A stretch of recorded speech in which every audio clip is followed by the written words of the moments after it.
বাগেরহাটের মাঝারের দিঘিতে কুকুর ধরে নিয়ে যাওয়ার সেই ভাইরাল ভিডিওর সত্যতা অবশেষে প্রকাশ্যে এসেছে। 16 এপ্রিল প্রকাশিত তদন্ত প্রতিবেদন অনুযায়ী ঘটনাটি ছিল সম্পূর্ণ একটি দুর্ঘটনা।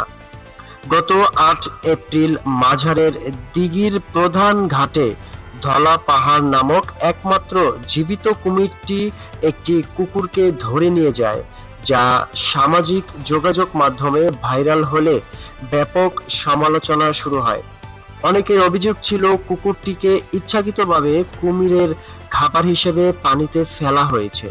তবে জেলা প্রশাসনের 3 সদস্যের তদন্ত কমিটির প্রতিবেদনের জানানো হয়েছে কুকুরটি আসলে জলাতঙ্ক বা র্যাবিস রোগে আক্রান্ত ছিল।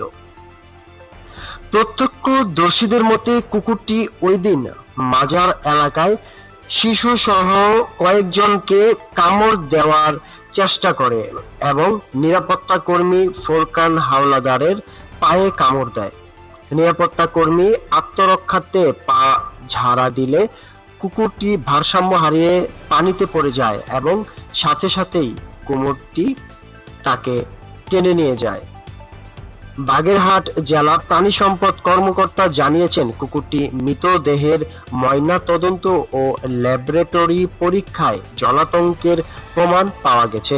যারা ওই কুকুরের কামড় বা আচরের শিকার হয়েছেন তাদেরকে দ্রুত টিকা নেওয়ার পরামর্শ দিয়েছেন জেলা প্রশাসন। এই ছিল এখনকার মতো সর্বশেষ সংবাদ। আমাদের সাথে থাকার জন্য ধন্যবাদ।